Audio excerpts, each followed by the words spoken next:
morning has to very, actually morning only we have to take very heavy food. Healthy food, Afternoon yes. little bit less. Night we have to Reduce. little bit more less. But nowadays it's a ulta. So they are taking night food only. That Heavy heavy food, food, everything yes. after 10, 10:30, 11. Some people are 12. So these are the things totally collapse our system. Actually, our inner engineering is totally different one. So our system will be very clear. Actually, whenever you are follow the system, no, automatically it will take care. True, true. We have, most probably we are defined the thing is before disease, after disease. Actually, before disease, who will take care for our body? So the immune, actually our intuition only taking care of entire body. So it will properly work on the time. Okay, sir. So So we have all the panelists now who have joined yeah, us. yes, So we will hear more about this from you. yeah, thank you. So first, let me just introduce myself. I am Saraswati. I am from the Department of English, and welcome you all to this 3-day conference conducted by the Psychology Department and the IQAC of our college, CTTE. So this panel discussion is centered on the theme of the conference, which is mental health and gender sensitization. So the inaugural speakers yesterday emphasized the need for women to be psychologically strong, to believe in themselves, to empower themselves, to exercise emotional control and become strong women. ஆளுமை உள்ள தலைமை தாங்கும் அளவிற்கு தன்னை தாமே தயார்படுத்திக் கொள்ள வேண்டும். That was the message that was given yesterday. So continuing with that, we have examples of these kinds of to set in front of the students, which is going live on YouTube for the students to see. So we have chosen you all to show them that they can work and they can achieve what you have achieved. So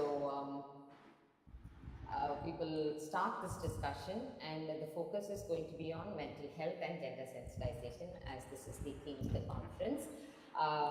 So I request each of you to present your perception on this. So let me first begin with Mrs. Beena Thomas, Head, Department of English, to set the ball rolling and present her ideas on this.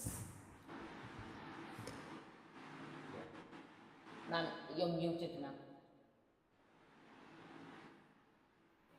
Yes, thank you, Dr. Saraswati, and greetings to all the co-panelists who are here. I should say distinguished, because my experiences would not be as rich as yours is, and we've been already getting a sample listening to you. So I know there's a lot waiting. So this is just a perspective that I'm giving from 32 years of teaching. Particularly girl students from the first generation category. So that may be what my perspective will be focusing on. Before I move on to that, I should congratulate the Department of Psychology, particularly so proud about them for hosting such a wonderful conference and I should say at the need of the hour. Where we need to really discuss about it.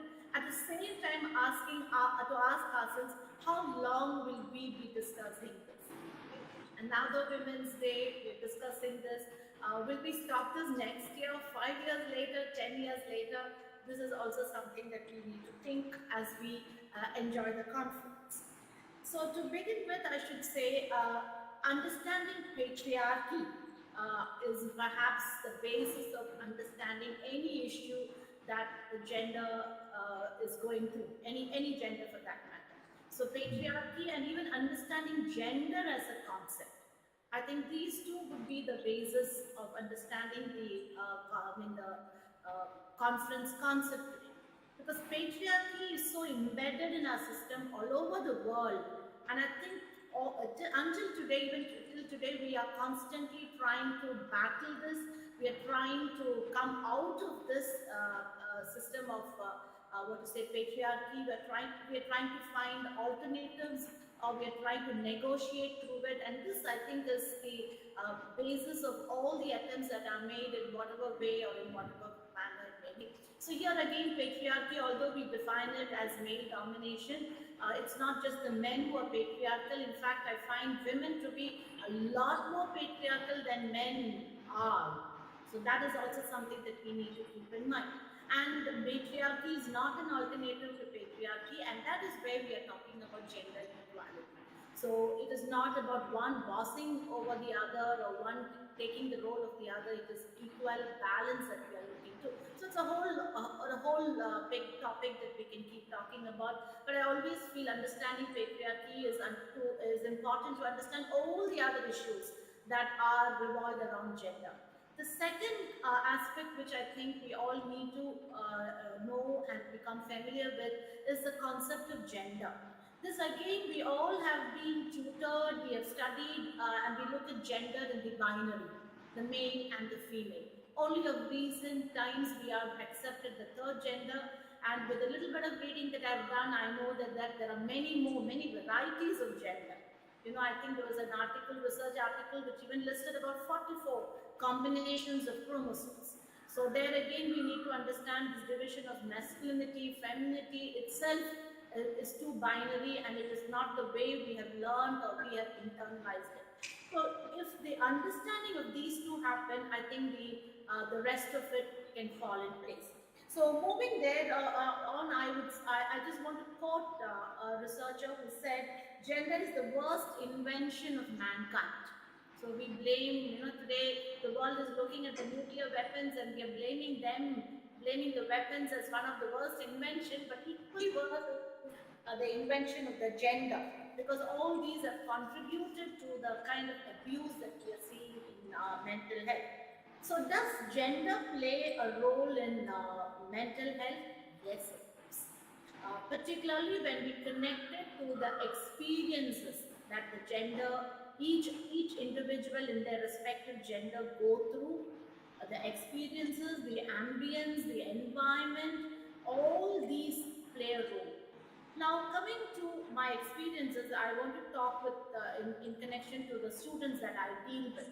Here again, I take two papers, one at the UG level and the PG level, women's writing, women's studies, I teach them.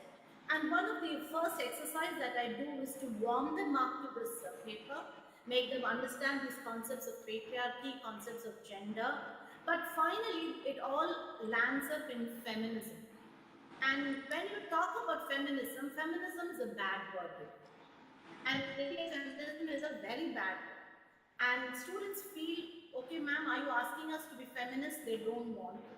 Because that, particularly from that section, particularly the first generation learners, they think it is not right, or they are not being a good girl if they become a feminist. So this itself is a big barrier to break. So when I tell them, don't feel guilty, so there are students, as a head of the department, I face students who are unable to pay their fees. And when we have to talk to them and ask them why they have dues, a standard answer would be that the brother's fees have been paid. I ask them, do you have a brother? Do you have a sister? So invariably, if they have a brother who is studying, his fees is paid. If they have a sister who is doing an engineering course, the fees is paid. So the disparity is evident. And there are many cases where students openly talk to us about the partiality, the bias that is shown in their homes. Above all, these girl students, first generation girl students, are constantly exposed to a lot of verbal abuse where they are made to feel guilty for, by the parents for, educating them, that they have to pay high fees for them. And they feel so guilty about it. So it takes a lot of effort from my side sometimes to make them understand they do not have to feel guilty, and that education is your basic right, and that your parents should find ways to support you. It sometimes, it becomes even futile. Then, therefore, when we motivate them to study, there are one section of students who come for education only because their parents feel what is said, gives them a lot more, credibility for marriage. So a degree for a marriage where they can give, less dowry. So this is also it's not that it is wrong. Family life is important, no doubt, but then not to even give them a choice. And then if there are students who want to go for higher education, particularly from certain communities, it's again a big battle. So you see that it is happening even today. And how, the family applies a lot of pressure, and they have given no choice, be it for marriage or career. And that too when they choose career, like when we have placements in the college, they are selected to certain jobs, but then the parents do not allow them to take those jobs, either because the place is too far for them to travel, or they're not convinced about the safety aspect in that place, or it is night duty, and therefore the student will have to give up her job or whatever she gets. So constantly you see that despite education, because we thought education is going to empower them, but even there can see that the female, the girl, do not have their own, they cannot make their own choices, and therefore the kind of pressure that they are into. So this is where the mental health gets affected. So one, they make wrong choices either in family or in career. Then the subsequent pressure that they undergo can be so damaging, because it's very limiting. It's limited, and then it can be damaging. And then you meet them 10 to 20 years later, you can find the difference in them. The same I would just try to tell about my colleagues, female colleagues, particularly the first generation career women. So they also are constantly striking this balance between life and work. So they have to please both the masters without compromising. And therefore, I just want to draw your attention to one research paper that came in the New York Times, which states how they want all females, how they pressurize to be effortlessly perfect, both at home, workplace, wherever they go, something which they call the superwoman syndrome. So women are also enjoying this, to say I'm a superwoman. So where she's taking all the burden, all the multitasking, and trying to be, and a woman is considered to be, what to say, successful on Women's Day. We feel very proud then when I'm an empowered woman who's balancing both life and work. At what cost? The cost of my mental health. I pass on. Thank you.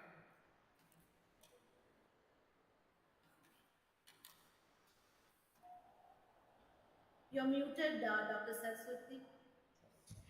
Thank you, ma'am. And with that note of mental health, I would ask Dr. Suresh Kumar to talk about what he thinks the mental pressures that students, girls and boys for that matter, how you dealt with it and what your experience is. Ma'am, thank you so much. Can you give me permission to share my screen, ma'am?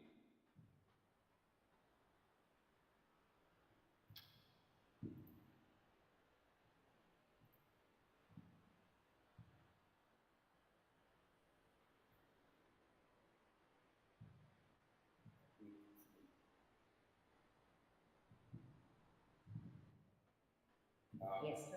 Okay. So the first one, I have received the communication from the coordinator that I have to talk about 4 to 5 minutes. In that 5 minutes, I would like to make you some data about mental health and gender. And before that, I would like to express my sincere gratitude to the Alima Zara, the coordinator of the program, and the college, CTTE college, and all the distinguished speakers over here. I think I'm really happy to be part of this panel discussion, and I want to talk with you some facts about mental health and gender. So I learned these concepts from the mental health webinar series which I'm organizing here in that Monday. And we started in the month of April 14th when the lockdown was announced. And we have conducted nearly 700 webinar sessions. Among the 700 webinar sessions, we can look at that more than 66% are women speakers. And one more thing, when they are going for mental health component, in front of them there are two options, either male or female. Their preference 99% are female counselors. We have to understand that women are playing a much important role on mental health component, and they are the one they can do a lot of change in their mental health. I will start some of the facts over here. And we all know about every one of us, we are having mental health problem here and there. What statistics are saying? So when you look at that adult, a person who is more than 23, and they found out that 1 in 6 are having mental health problem. It may be anxiety, or it may be sleep related problem, whatever it may be. And when compared to men and women are more vulnerable to mental health problem than men. You look at the fact, 1 in 5 women and 1 in 8 men are having a mental health problem. So women are more vulnerable. And when you look at that suicide, when it comes to suicide, it's not only women. Men are more committing suicide. When you look at that, when you look at that, men are very less in mental health problem. Among the less numbers, the suicide rate very high among the men. 3 in 4 suicides are men. So 3/4 are commonly belongs to men. Maybe there are what studies are saying that social pressure and they cannot able to tackle it. And when it comes to here, you can understand that women are having much coping skills than men related to mental health problem. So that's why they can able to sustain any kind of problem. Okay. So that is another better quality among them, women. And when it comes to more specifically gender and mental, as we said that men are more committing suicide, and when you notice the age, the 40 to 49, it is a much very very important and crucial period we need to address the mental health problem of men, and these are the periods, and it is very high among the suicide rates.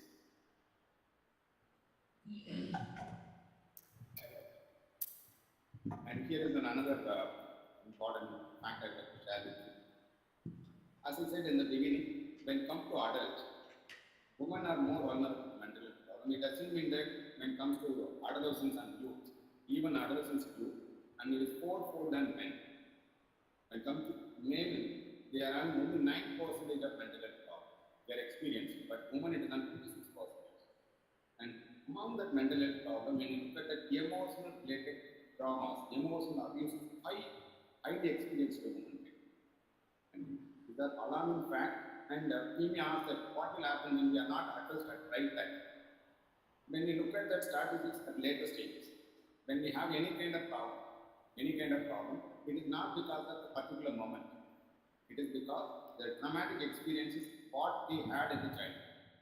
And we think that okay, they can able to tolerate, they can able to adjust. In our society, they are abusing the children and they take it forward. They take it granted. Even in a public place, that we can able to see. And this is another alarming fact we have to consider. And I will get another slide. I can stop here and get back. When you take that anxiety related problem, actually I'm little anxiety before talking. But when it comes to data, what you saying there? So they are more anxious than men. They are twice anxious than men. Then another thing, and they are the one, I still remember when I got an opportunity to talk in a forum where the ministers were there. It's a wonderful opportunity. I can impress them and I can get a benefit out of it. But when I was in front of the on the export number, I was standing there to say the name. I couldn't utter a simple word. I was frozen. So it is an anxiety, and these kind of anxiety-related problems, when you take anxiety, phobia, fear, depression, and those more related problems, very high among women than men. And the final fact, I can stop here. Look at this fact. Self-harming. I think we may not aware about it. The another side of self-harming, I can give one of the examples. Many women go for fasting. Have you ever seen that men are going for fasting for the family welfare? Couldn't find number. And it is a kind of self-harming. And not only that, when you look at the statistics, nearly 25% of women are making attempt to self-harming, especially the youth. Look at the statistics. Madam said that many women children are not having the facility to take care of the financial support for their education because they are giving priority to men child. And here, the self-harming very high among the women, and that need to be addressed. Otherwise, the future need to be very disaster for us. With that, I can stop here in my first round of inputs. Thank you so much for the opportunity. Thank you, sir. I think you have given us some food for thought. We will get back to you, as you said.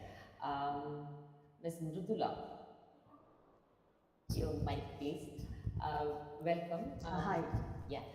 You are someone who keeps asking a lot of questions in order to highlight the requirements of different communities through your programs.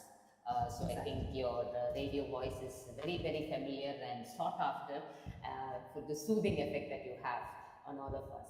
So do tell us, how did you find it when you entered the field, and how have you sustained yourself? You know, this is obviously a male-dominated field. There are so many other artists whose names are there. And how did you manage to break this glass ceiling? End of the day, like every day when we start, because radio and whatever the media life, it's very lively, because every day will be a new challenge and new things will be discovering, and we have to meet so many people. So இந்த மாதிரியான ஒரு scenario இருக்கும் பொழுது ஒவ்வொரு நாள் நம்ம start பண்ணும் பொழுதும் பர்சனல் பேரியர்ஸ் அப்படின்ற சில விஷயங்களை வந்து உடைக்கிறதுக்கே வந்து நிறைய எஃபர்ட் தேவைப்படுது. எப்படின்னா, ஒரு வீட்ல இருந்து நான் வெளியில வரும்பொழுது, ஒரு மீடியா லைஃப்குள்ள வரும்பொழுது, நான் வந்து ஒரு டவுன் சவுத்தை சேர்ந்த ஒரு வெரி வெரி ஆர்த்தடாக்ஸ் ஃபேமிலியை சேர்ந்த ஒரு பெண். என்ன வந்து 10வதுலேருந்து 12வது படிக்கும்போது கூட சீக்கிரம் கல்யாணம் பண்ணணும் அப்படின்ற ஒரு மோட்டோலயே தான் என்னைய வச்சிருந்தாங்க. அதனாலவோ என்னவோ தெரியல, கல்யாணம் அப்படின்னாலே ஐய்யயோ! அப்படின்ற மாதிரி ஒரு பயத்திலேயே தான் இருப்பேன். ஸோ இந்த மாதிரியான ஒரு சினாரியோல இருந்து வரும்பொழுது என்ன ஆயிடுச்சு அப்படின்னா, okay, the the effort which I am putting for my profession was double. அந்த பிரஷர்ல ஓகே, நம்ம தோத்து போயிட்டோம்னா முடிஞ்சு நம்ம லைஃப். ஸோ இப்போ என்னைய இவ்வளவு நாள் வந்து என்னை சேஸ் பண்ணிட்டே இருந்த ஒரு விஷயம், இதுதான் சான்ஸ் அப்படின்னு சொல்லி என்னை உட்கார வச்சிருவாங்க அப்படின்றதுனாலயே அந்த ஒரு ரேஸ்ல ஓடுற மாதிரி ஒரு ஃபோர்ஸ் தேவைப்பட்டது. ஸோ இது இது ஆக்சுவலி பாத்தீங்கன்னா ஒரு மென்டல் வெல்னஸ்ல வந்து உண்மையிலேயே வந்து சார் சொன்ன மாதிரி, டாக்டர் சார் சொன்ன மாதிரி அந்த ஆங்ஸைட்டி ஆக்சுவலி பயங்கரமா சேஸ் பண்ணிட்டே தான் இருந்தது. இண்டஸ்ட்ரிக்குள்ளன்னு வரும்பொழுது as you said yes, because இங்க வந்து இப்படிப்பட்ட வரைமுறைகள் நைட் கிரிக்கெட் அப்டேட்லாம் ஒரு பெண்ணால கொடுக்க முடியாது. அவங்கலாம் வந்து ஒரு 1 o'clock 2 o'clockலாம் வந்து they can sit back and they can give updates and all. அது முடிச்சதுக்கு அப்புறமா நம்ம வந்து அவங்கள பேம்பர் பண்ணி பத்திரமா வீட்டுக்கு அனுப்பணும். இந்த மாதிரியாக அவங்களுக்கு வந்து ஒரு எக்ஸ்ட்ராடனரியான சில விஷயங்கள்லாம் பெண் அப்படின்னும் பொழுது ஒரு ஃபோக்கஸ் தேவைப்படுது. நம்ம அதை அட்வான்டேஜாவும் சொல்லவும் முடியாது பல நேரங்கள்ல. இப்ப நம்ம வீட்ல வந்து நம்ம நம்ம கண்டிப்பா அந்த ஒரு சோஷியல் ஒரு சிண்ட்ரோம்லாம் இருக்கு இல்லையா? ஸோ 12 1 மணிக்கு மேல ஒரு பொண்ணு வேலைக்கு முடிச்சுட்டு வருது, பகல்ல வேலை இல்லாம நைட்ல என்ன வேலை அந்த பொண்ணுக்கு அப்படின்ற மாதிரி ஆப்வியஸா அந்த பார்வைகள்லாம் உண்டுதான். நம்ம அது வரைக்கும் தான் ரேடியோல பேசிட்டு இருப்போம், ஐம் சைனிங் ஆஃப்லாம் அப்பதான் சொல்லிட்டு வீட்டுக்கு வருவோம். ஆனா அதெல்லாம் வந்து கவனிக்கிறதுக்கு இங்க வந்து no one is ready. So இப்போ அந்த மாதிரியான விஷயங்கள்லாம் வந்து நம்ம எப்படி ஓகே என்ன வேணாலும் சொல்லிக்கோங்க, that's okay fine, I know what I'm doing அப்படின்றதுல வந்து ஃபோக்கஸ்டா இருக்கிறதுனால தான் சஸ்டெயின் பண்ண முடியுது. See I'm married and I'm having a 2 kid. So still நான் வந்து இந்த இண்டஸ்ட்ரியில இருக்கேன்றதே வந்து when compared to other RJs ஒரு இந்த ப்ரொஃபஷன்ல இருக்கக்கூடியவங்கன்னு பார்க்கும்பொழுது very rare. Because they have the priorities அப்படின்னா இந்த சமூகம் கொடுத்துருக்கக்கூடிய சில விஷயங்கள் வந்து அவங்களால வந்து மேனேஜ் பண்ண முடியல. ரீசன் என்னன்னா, ஓ ஃபேமிலியை விட உனக்கு அந்த ப்ரொஃபஷன் தான் முக்கியம், குழந்தைய விட உனக்கு அதுதான் முக்கியம் அப்படின்ற மாதிரி அந்த மதர்ஸ் கில்ட், இந்த கில்ட்டை உன நுழைச்சிடுறாங்க. ஸோ அதை மேனேஜ் பண்றதுக்காக சப்போர்ட் பண்ணும் அப்படின்ற அந்த சப்போர்ட் சிஸ்டம் வந்து ஸ்ட்ராங் ஆகிறதுக்கு அந்த பொண்ணு முயற்சி செஞ்சா கூட அதை ரொம்ப ஈஸியா உடைச்சிடுறாங்க. ஒரு மெய்டுக்கு நீ கொடுக்குற காசை நீ சம்பாதிக்கிறதுக்கு பதிலாக வீட்டுல இருந்து பாத்துக்கலாம்ல அப்படின்ற மாதிரியாக அது இந்த காம்ப்ரமைஸ் அப்படின்ற ஒரு விஷயங்கள் வந்து இங்க ரொம்ப பெரிய கடினம் ஒரு பெண்ணுக்கு. பிகாஸ் மீடியா லைஃப் வந்து ரொம்ப பேஷனேட் ஒரு ஜாப். பிகாஸ் நாளைய தலைமுறையை கட்டமைக்கிறதுக்கான ஒரு வடிவமா தான் இந்த மீடியா இருக்கு. Because I done my MA mass communication journalism.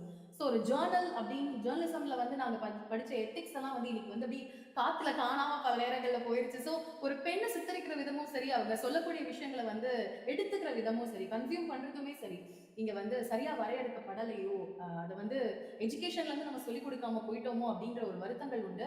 அதனாலே அதிகப்படியாக அதை பத்திலாம் பேசணும் அப்படின்றதுக்காக விமென் அப்படின்னா முதலால இறங்கிடுவேன், என்ன செய்யணும் சொல்லுங்க அப்படின்ற மாதிரி. So I done a 4 days women safety marathon. Mid night ஃபுல்லா 4 நாள் வந்து ஆசர்கானா கிண்டியில வந்து ஷோ பண்ணோம். So I met lot of women who's working in the night. அவங்க கிட்ட மீட் பண்ணி அவங்க லைஃப் ஸ்டைல் எப்படி, நைட் எப்படி ஒர்க் பண்றீங்க, சமூகம் சார்ந்த உங்களோட பிரச்சனைகள் எப்படிலாம் அவங்க டேக்கிள் பண்றாங்கன்றதுலாம் என்கரேஜ் பண்றதுக்காக அந்த மாதிரியான ஒரு ஆக்டிவிட்டி பண்ணி we done a big success across India.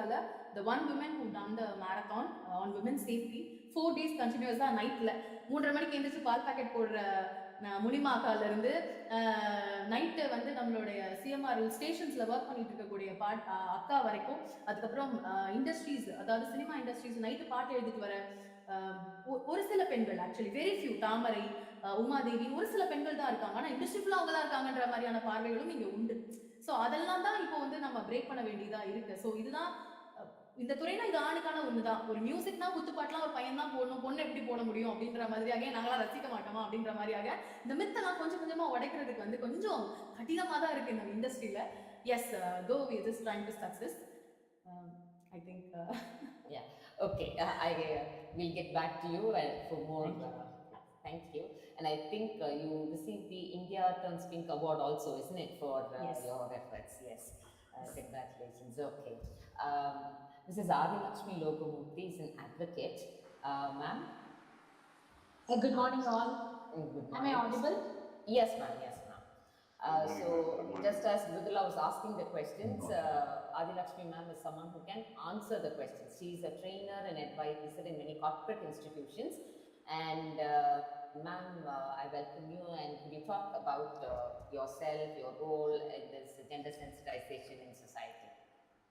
Okay, thank you so much for inviting me for this session today. I should thank this great institution of this CTTE educational institution and my dear friend Dr. Professor Alima for inviting me. And almost I see all my friends on the panel. It's just like homecoming, India turns spring, Mridula, and so many of my friends whom I already know, Beena madam. I've heard you on many forums and I've met you on many forums. I've been interacted with you. And how many days we are going to speak about this? Beena ma'am will be speaking about women for many generations to come till the world is there. We'll be speaking in a positive note in the generations to come. I have a greater faith. There will be a day to come when Adilakshmi becomes the law minister. There will be a law to be created for protection of men. I'm very hopeful these men will be seeking my support. So we will grow to such a great power and position. Sometimes we are not seen on par with other genders. Of course, it happens. Compared to the women as a gender, the transgenders are feeling much more differentiated. They are facing much more trauma and suffering. Of course, the family, the basic unit of the society, our family, when it doesn't look us on par with the male counterpart in the family, it pains a lot. So, the concept of the society has to change. I'll take my own example. When I was put in the law school in the year 1988, many of my father's cousins and his relatives left him like putting me in a law school. Why a girl in a law school?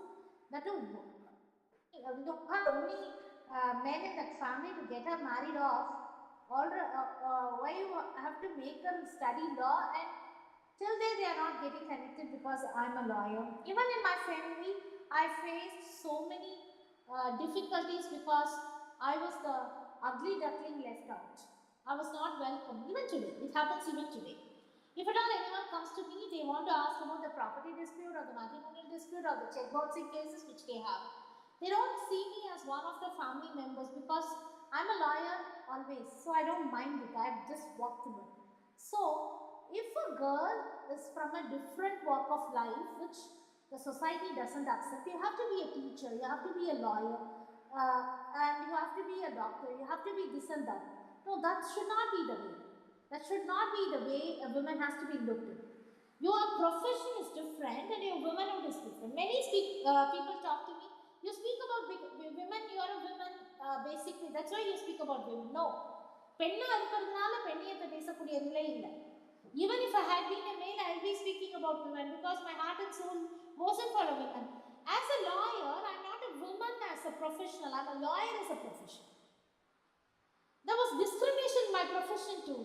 I thought how many of you have gone into the courts and seen the magistrate courts.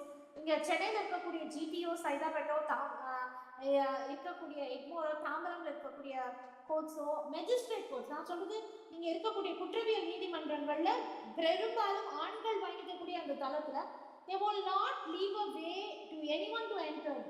And a woman going there, not today, I'm talking about the early 90s when I was a young lawyer, it wasn't easy. I usually push hard to go inside.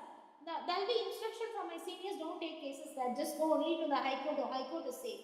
I'll tell no court is safe. If you select me a place to go, only this court I have to go and that court I should not go, then there is no meaning to become a lawyer as such. My father had given me such a protection as a young girl. I was studying only in an all-girls school. All through my life, there wasn't any co-education system. Only in the preschools where we were co-eds, and when we come to the middle school, it will become into a girls' school. So when I had to go to the college, I went to Stella Maris for a short time till my entrance result was out. And when I went to the law college, shocking, we studied in an all-girls section.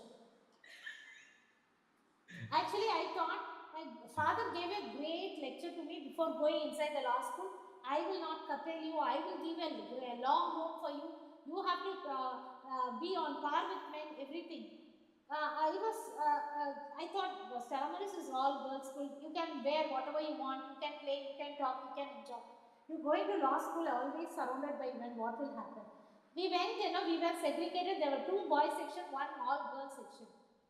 We studied law that way only. We had a principal where we went and asked, why sir you are segregating us? How will we expect us to go? No. Unless and until you are in the law school, you have to be.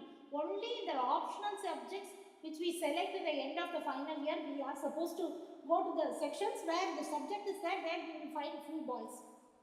In law schools, you know how it functions. We will not have schools, law colleges functioning. Law colleges will be functioning only from the MSc Bose Road. At least four days a week, we will be sitting on dharna. We do not know for whom we are fighting. Is it for the lawyers? It is for the traders? It is for the women? It is for the politicians? Once we enter, the seniors will tell you, today we have dharna. You sit here itself. We will not even able to enter. That's why the law colleges were shifted to a far off place today, unfortunately. So that's how, and later on we had the law colleges being streamlined into semester system. All your dharnas and strikes are all being curtailed. There were first years we were very youngsters. We didn't know how to escape from all these dharnas. The second year we were a little happy. We knew the methodology because there was a wall between the High Court campus and the school. It was a short wall where when there is dharna, we will jump over and go to the chambers of our own people. We will take rescue there. We will go to the court campus. So the discrimination started even when I started growing and coming into the system. As a lawyer, in the law school as an all girls section. Okay, I didn't mind much of the discrimination because I never felt that I am a particular gender. Even today, I never take my gender along with me. The friends of mine who have moved with me, no, I never take any gender. It might be a transgender, male or a female, all are my friends. So, when I went into the law arena as a lawyer, I had one client coming up to me, an elderly gentleman coming up to me when I was in the 4th or 5th year of my law practice, and he gave me a very nice case. And it was a very nice case, and I did put my heart and soul into it, and I did maximum possible to get him the solution. I never spoke about any of the expenses or the fees of that particular case, and he gave a bit of money for my expenses to be done for the court papers to be submitted. I took it, and when I came for the commercials to be spoken, this gentleman came and told me. I told the commercials, and it was less. It wasn't very much more also. Then he came and told me, it is too heavy for a girl to take it. I was taken aback. Hey, women lawyer taking such a heavy fees. I came to you because you are a woman and you'll be taking a lesser of a fees. I was taken aback. I didn't expect this gentleman to talk in this perspective. I asked him, did you find any difference from the male counterpart of me? Yes, I found one difference. I was still taken aback. I was waiting for him to. You did a very good job. Compared to the men, you did a very good job. Okay, good. Was there any delay in doing all this? No. Everything you did, Paka. But you are a woman, you have to take less. I told, I'll not take any penny from you, sir. I don't want this money from you because your concept and my concept is different. Just because I'm a women lawyer who doesn't want to pay me, just because you're a male client, I don't want to take a fee from a male client. I'm discriminating you. I'll take a fee from a women client. I wanted to answer. It's not that I want to. Because it was so painful. There is a gentleman of such a nature is 70 years. Had he gone to any other lawyer, he himself was telling, I will not get justice. Just because of being a woman, my fee was very fine. Ultimately, he consoled my partner and he gave some fees and he went. But it was shocking to listen to that as a lawyer. Every walk of my life, I have seen this. Right from my family, right from my family members, right from my community, my neighborhood where I live in, right from my places where I have gone in, they have taken this gender as women. But it wasn't affecting my mindset as such. It wasn't any mental trauma for me. But many places I see this mental block or the mental trauma or mental suffering happening for the women just because you are treated differently as a woman. This suffering happens. Right from your family, you are not fed properly, you are not given the proper uniform, similar to that, the quality. I'm talking the quality food, quality uniform, quality education. There is a differentiation in the family. When you go into the public arena, you are not given the common space. It's not for you. Men can go here, women cannot go. Men can dress like this, women cannot dress like this. That gives a kind of mental trauma. And you enter in a matrimony. You have been a lovely, lovely princess daughter for your family, and you become a servant maid for the family where you go inside. And it's a shock for every woman that you are asked to do all these things. If you are asked to do, you will be doing. But the way they tell you to do that work, that only makes the women very difficult. I underwent everything. Whatever I am speaking, I underwent everything. I started learning lessons from each and everywhere where there were blockades. How will you overcome this without fighting? How will you overcome it? Train. Whatever path I laid for myself in my journey as a girl, as a woman, as a elderly woman today, since I crossed my 50s, so I have started teaching people right from the schools, your college, your workplace, everywhere, in every platform, that this is not going to be a mental trauma or mental block. I became a little famous lawyer and little famous person in the society as an activist. So started filing a public interest litigation like the Pollachi incident, where 6 of the women lawyers, we filed the public interest litigation to bring in the CBI inquiry for the Pollachi incident. Like this, many peoples we have fight, and many people we had fought. Sometimes you go and fight for the men in the community, the women will shout you are going for the men. It's not the gender that's fair. It's not that women only fight for women. It's feminism doesn't mean that you talk about women. Feminism is a humanism concept. Feminism without humanism does not have any meaning at all. Feminism should not be spoken by women. Feminism should be spoken by all my brothers here, like Arun Kumar, you speak in feminism. Breast cancer is nothing to do with male as such. Other cancers we can work on. It's only on feminism spoken by a man. And so many of my brothers who are on the panel, I have to name every one of you. For example, I'm talking about sir. So every one of you brothers are there. If you speak feminism, that is the right feminism. If I speak, it will be misunderstood. What I speak is not feminism. My feminism includes my men in my family, men in my community, men in my profession, men in my platform. My feminism here, my point here is that my mental block is taken away by the men in all walks of my life. So if every man in the society takes away the block from the women, there will not be any mental trauma, mental suffering, mental things. Of course, I'm being told on the Facebook, go and see one few of my family members, few of my opponent counsels, few of my opponent clients, everybody told me for this or that, because they think women means we can do anything, character assassination. I tell all the women, if they talk ill of you, take that brick back, take the fire inside you, throw it away from. Maximum what will say, Mahadilakshmi is a strong-headed. Now they will not say strong-headed. Adilakshmi has a head weight. There is a large difference between head weight and strong-headed. Strong-headed is positive, head weight is negative. They will not say Adilakshmi is beautiful. Look, even in this age of 52, she tries to attract men by wearing a jewelry and this. That is not problem. For me, I am a beautiful woman. For them, I am an attractive woman. Let the differences, let the gender differences go away. It's very difficult to put me down. Whatever I tell it out boldly, whatever anyone, it's not coming only from men, I tell you, they're coming from all the genders. This is not only if somebody attack me, will not be always men. Men are supporting me at many cases. I have been once as ambassador for India Turns Pink. In fact, Arun was asking me for my help for a long time to be the ambassador. I am not committed to his promise. I didn't do it. I have to do it the next year. At least I should support him in doing his cause, because sometimes I'm overloaded with so many things. I miss out certain opportunities. And it was so nice listening to Mridula, the travel Mridula, my dear sister who had traveled her life. It's all instances where women try to come out of the clutches of the societal conventional value system. It's value. We respect value. I respect value. I respect everything. But my value system, only thing I request is, don't put chains, don't put blockades for women. Leave women in her space. If she does a mistake, you question her. But don't keep questioning on whatever women does. That will only pain the women. That will only block the women. If you tell whatever I do is wrong, I am not bothered. I've come out of that system. I come out of the chains, because when my father put me in the law school, he told one thing. You are going into the world dominated by men. I'm not putting you any chains. You should know to draw your Lakshman Rekha. Till today, Lakshman Rekha is wrong, it's because of me, not because of the family or the society. If my Lakshman Rekha is wrong, I own the responsibility. The same way, when I got married, my father gave me one more idea or one more opinion. Wherever somebody hits my father or talks ill of my father in words, I'll be the first person to go and fight with that person. I'm getting you married, your people will talk ill of me, your mother, your family.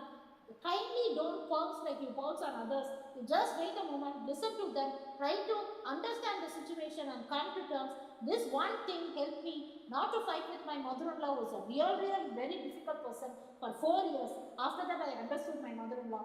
I not fought with my mother-in-law or father-in-law till they were alive. For 20 years, my mother-in-law, 4 years she was a terror. For 16 years, she was my best friend, best buddy. She left me 1 year back. Every minute I think of her. She was one great personality. She was agriculturist. She didn't have any education. She was one admirer, one role model for me to do everything. Any other mother-in-law would have stopped me from doing work for transgenders, talking like this on televisions day in and day out.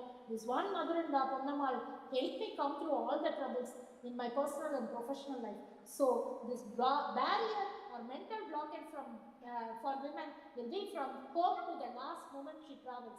But there should be people to support, or she has to gain the support like I gained the support of my mother-in-law. So thank you for the opportunity on the first round. Hopefully, I'll be given the opportunity in the second round if I am able to continue this session. There is one other session.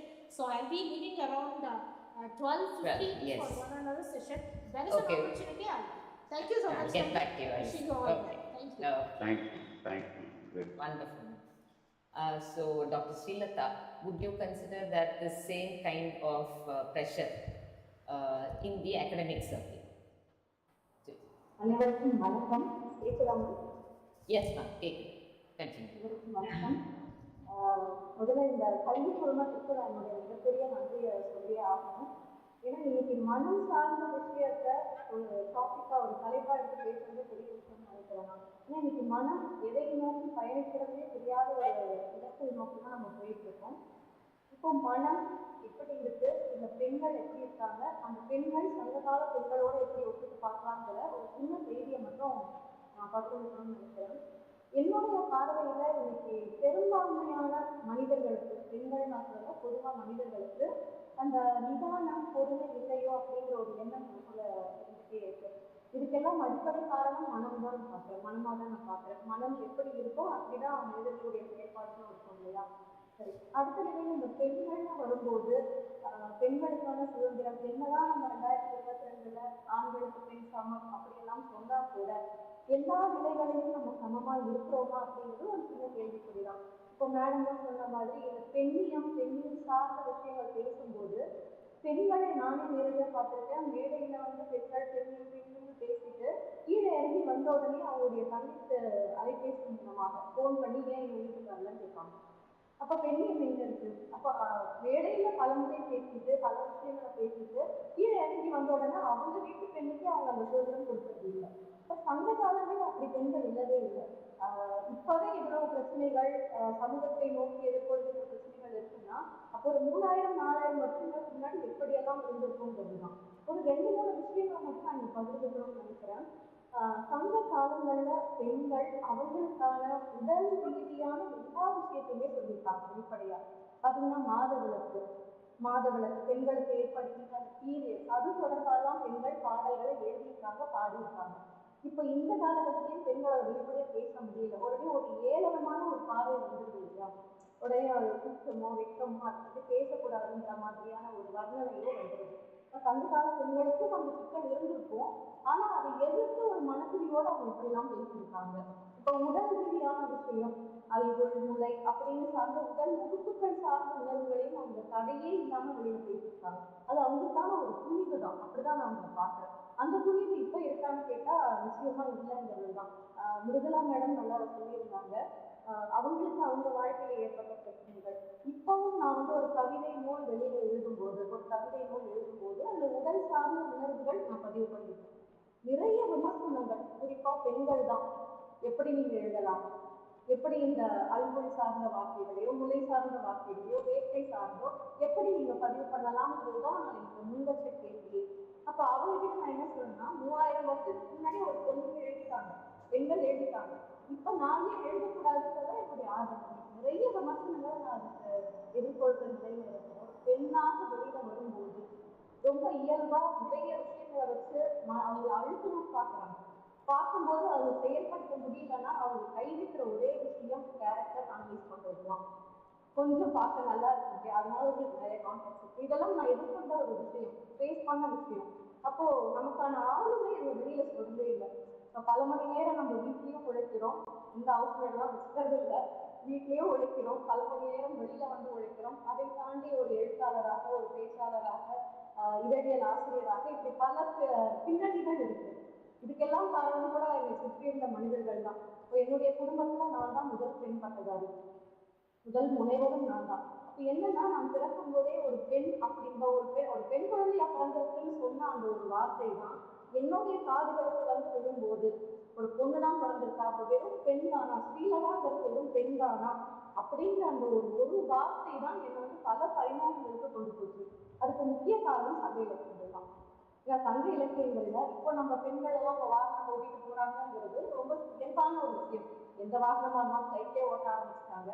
நீங்க யோசிச்சு பாருங்க, பல ஆயிரம் ஆண்டுகளுக்கு முன்னாடி ஒரு பெண் ஒரு வேலை நிமித்தமாக வாணிபம் செய்யணுங்கிறதுக்காகவே மாட்டு வண்டியை ஓட்டிக்கிட்டு, அந்த மாட்டு ரொம்ப அழகான ஒரு பாடல் இருக்கும் சங்க இலக்கியத்துல. அந்த மாட்டு வண்டி முழுக்க அவ என்ன பொருளை எடுத்துட்டு போறாள், உப்பு எடுத்துட்டு போவா, நிறைய பண்ண பெரிய பெரிய பாத்திரங்கள், வண்டி முழுக்க வனம், வண்டி முழுக்க அவள் இருக்கக்கூடிய பண்டங்கள். அந்த வண்டியினுடைய முனை பகுதியில தான் அவன் உட்கார்ந்துருப்பான். சின்ன இடமா இருக்குமா, அந்த பாடலோட வரிகளை படிக்கும் போதே அவ்வளவு அழகா இருக்கும். சின்ன முனைப்பகுதி, இறுதியில பாத்தீங்கன்னா அவளுடைய மடியில ஒரு சின்ன குழந்தை இருக்குமா, அவளுடைய குழந்தை. அதை எடுத்துக்கிட்டு அவ ஊர் ஊரா போறா. அப்போ இப்ப 2 சக்கர வாங்கலாம், 4 சக்கர வாகனம் ஓட்டிடலாம். யோசிச்சு பாருங்க மாட்டு வண்டிய. அதனால நம்ம சரியான குடிமானம் இல்லைன்னா ஒரு மாடு ஒரு இலக்கை நோக்கி போகும், வண்டி என்ன ஆகுன்றதுதான். அப்போ அந்த மாட்டு வண்டியை இயக்கிக்கிட்டு ஒரு ஊர்ல இருந்து இன்னொரு ஊருக்கு போன பெண்களை நம்ம பார்க்க முடியுது. அவங்க செய்யாத வணிக தொழிலே இல்லை. சங்க இலக்கியங்கள் எல்லா பாடலும் நம்ம பார்க்கலாம். மீன் விற்கிறதுல இருந்து, மதுபானங்கள் சார்ந்து மது விற்கக்கூடிய நிலையில இருந்து, உணவுப் பொருட்களை விற்கக்கூடிய நிலையில இருந்து எல்லா பொருட்களையும் விற்றுருக்காங்க. அவங்களுக்குலாம் அந்த நெருக்கடி வந்திருக்காதா? நிச்சயமாக வந்திருக்கும் இல்லையா? அப்ப அதெல்லாம் மீறி வரக்கூடிய ஒரு துணிவு சங்க கால பெண்களுக்கு இருந்திருக்குன்னா ஏன் இந்த கால பெண்களுக்கு இல்லைங்கிறது தான். இப்போ நீங்க தலைப்பை ரொம்ப அழகா கொடுத்துருந்தீங்க, எனக்கு ரொம்ப பிடிச்சிருந்தது. மென்டல் ஹெல்த், மன நலம், மிக மிக முக்கியமான ஒரு தலைப்பு இருக்குது இல்லையா? மனம் சார்ந்ததுதான் உடல். நம்ம உளவியலாளர்கள் சான்றோர்கள் நிறைய பேர் இருக்கீங்க, சிக்மண்ட் ஃப்ராய்ட் அவர்கள் எல்லாம் சொல்லியிருப்பாரு இல்லையா? மனமும் உடலையும் பிரிக்க முடியாத ஒரு கோட்பாடு தான். என்னுடைய ஆய்வுகளும் அதுக்காக தான் இருந்தது. அப்போ நம்ம மனம் பாதிக்கப்பட்டா நிச்சயமா அந்த உடலும் பாதிக்கப்படும்ங்கிறது தான். இந்த மனதை நம்ம பக்குவப்படுத்தி கொண்டு போகணும் அப்படின்னா இந்த காலத்திலையும் நமக்கு சங்க இலக்கியங்களை படிக்கிறது மிக மிக முக்கியம். ஒருவேளை அதெல்லாம் நம்ம திரும்ப படிச்சுட்டு வந்தோம் அப்படின்னா பெண்களுக்கான ஆளுமையை என்ன எதிர்ப்புகள் வந்தாலும், என்ன கசப்பான அனுபவங்கள் வந்தாலும் அதை மீட்டுருவாக்கம் செய்து திரும்பவும் நம்ம வந்து நம்மளுடைய உறுதியை, நம்முடைய திறமைகளை வெளியில கொண்டு வர முடியுங்கிறது தான் என்னுடைய ஆழ்ந்த நம்பிக்கை. இந்த அமைப்புக்கு, இந்த குழுவிற்கு என்னுடைய நன்றிகள். தொடர்ந்து பேசலாம். நன்றி madam, thank you. So taking from this, Mrs. Bhagyam, she is the Chennai Superwoman 2019. Can you share with us your experiences as a genetic engineer? So yes. Isn't that a very highly competitive field first? Even within men, and then let alone a woman getting in there, and then your adoptive child, your differently able adoptive parent role. How do you bring these two together? How has the society perceived you? What are your experiences?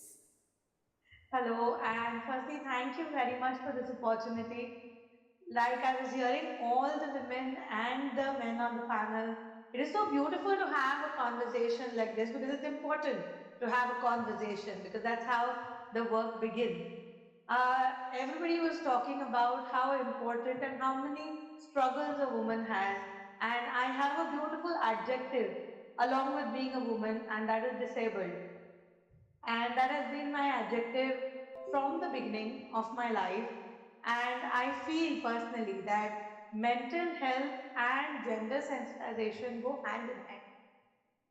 All the time, I have at least faced this is, and I can understand how women face it is, from the beginning, we are always trained and told to prove ourselves.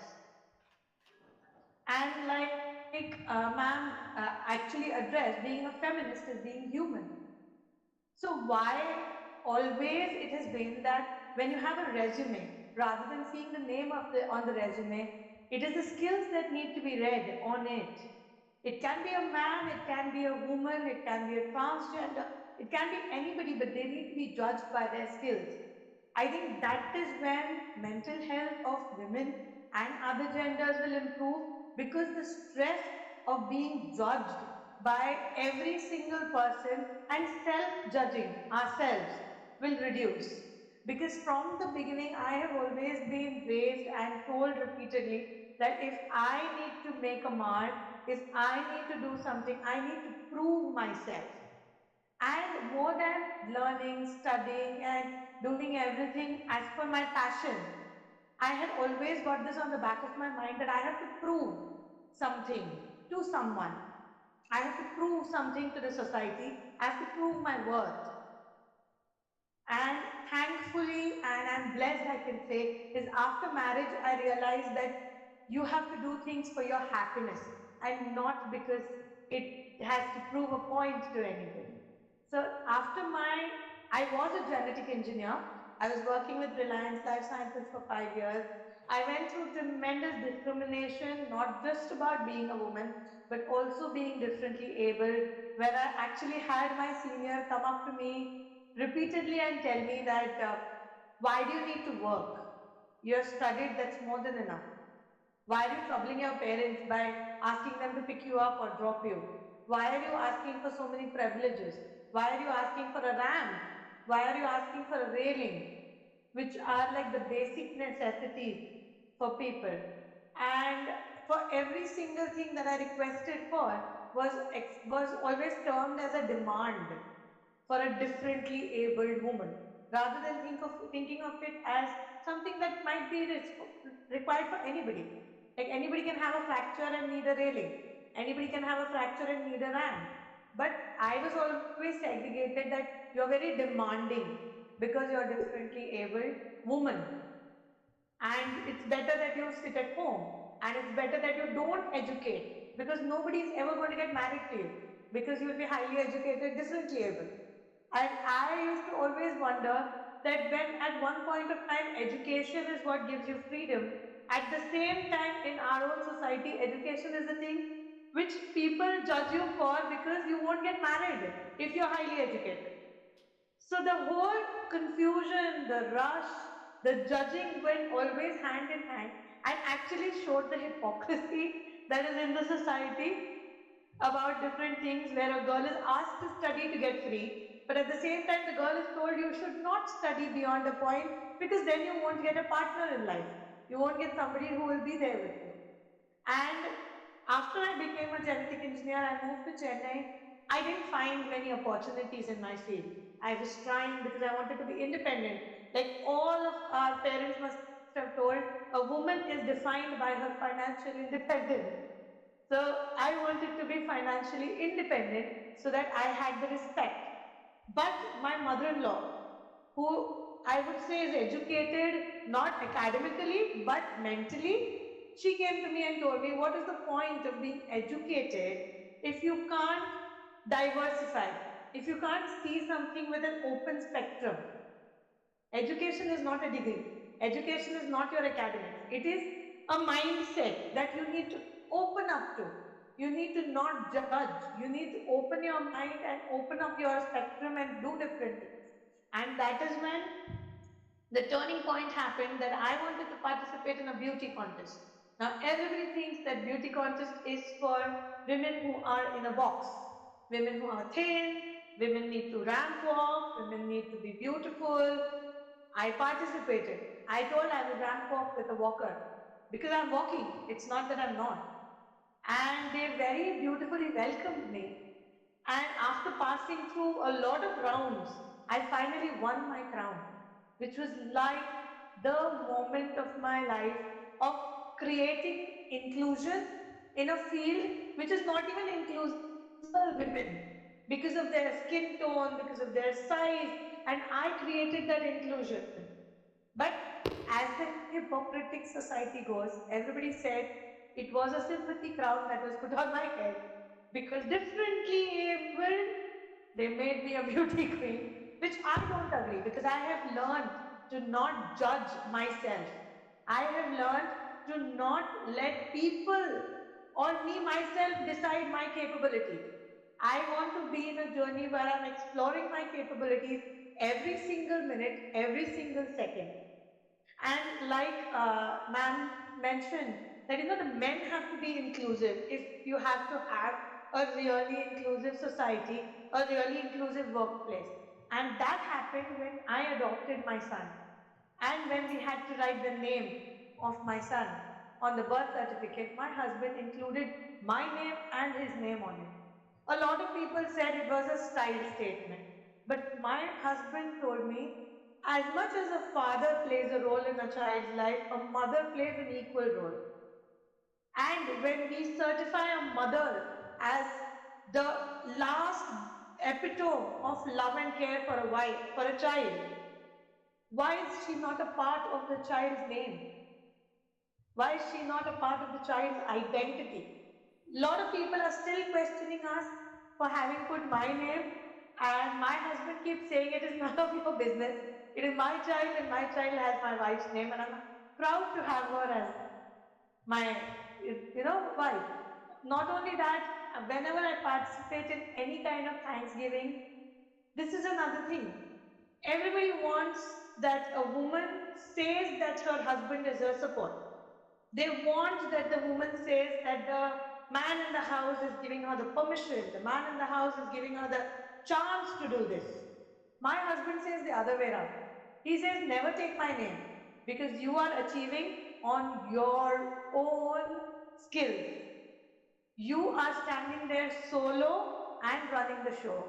So don't ever take my name in this whole process because it's your life, it is your process, it is your skill set. So inclusion, not just as differently abled, but as gender also, it is very important, and it needs to happen right there in your house. Till it does not happen in that house, the first setup or the first society that you see in, it will never happen in the bigger society. The first society that is formed for a child is the mother, father, grandfather, and also that society has to first bring in inclusion in their system. So that is my life and my point of view for this. I am amongst people who are really very experienced. I don't know if I put my point across well, but that's what I want to say about this. Thank you. Yes, ma'am, you have put it across very well. I mean, very subtly and very forcefully as well. I mean, it is obvious that we need to talk about this a bit more and make it more common rather than on special occasions alone. So that is what we are aiming at. So, Mr. Ramanathan, if I might ask you, how would you react to any scripts that are given to you, especially in the advertisements, where when you say Saravana stores, all we see are beautiful young girls standing over there. And how is your, do you have any choice in any of those things? Do you voice out anything? Well, Your experience, please. see, as far as media is concerned, it is sort of you have to go with the flow. Like all the people who spoke, they have learned how to go with the flow. They have learned how to fight. And perhaps all the women, first of all, happy Women's Day. And today, women are being celebrated universally. I think it has to be every day. That is what my opinion is. Because I come from a background of, see, I'm 68. So I belong to a generation, perhaps 4 or 5 generations more than you guys. And big family. I hail from Calcutta. I'm a Tamilian, but I was born in Calcutta. And I had 5 sisters. I grew with them. I loved them. So I love women, basically. I respect them. In fact, just now today, I read a book where it was written something in Sanskrit, which means wherever women are respected, revered, then you can find divinity. Divinity. Why? The man first has to understand that he cannot give birth to a child. There itself he is lost. You understand? Number two, because I had five sisters, it was the practice for uh, some man coming and taking a look at my sister. My sisters were all very beautiful. But what used to happen was some guys used to come, they used to look like nothing on earth. I mean, as a man, I'm saying that. But still, he would reject my sister and go for some reason or and I used to fight. I'm the last child. I used to fight with my parents. I used to tell them that why is this fellow, a total stranger, coming into our house, asking my sister to walk to see whether she has any problem in walking or in her physical things. And after doing all this, there's no shame that they eat the bondas, vadais, and all prepared to welcome them, and they eat. I mean, this has been my ideology from the age of 12, from the age of 13. I've always fought for women. Why? Not just because, particularly, I'm saying not physical, but women are very beautiful. Women are very, very interesting. I mean, you are more emotionally strong than all of us put together, like Bhagyam spoke. I mean, what she had to go through, and the other person, the advocate, what you people go through. I feel so bad. I mean, which should not be the case. See, there is a Hindi movie called Dil Dhadakne Do, in which there is a scene where the one of the characters he says, for nearly 4 generations, no woman has worked in my family, and the first generation was allowed my wife to work. Allowed? Come on, you don't allow. She has the right, and which is what every man I feel has to realize it.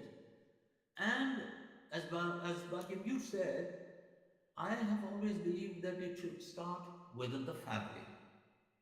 First, the parents. The parents have to make the girl child realize how special she is, and also tell the male children, that is the boys, how to respect women, how to respect your own sister. Unless that responsibility starts from the family, nothing is going to happen, nothing is going to change. We can have, what shall I say, 500 discussions like this, just sharing what I feel, hearing what you feel, everything.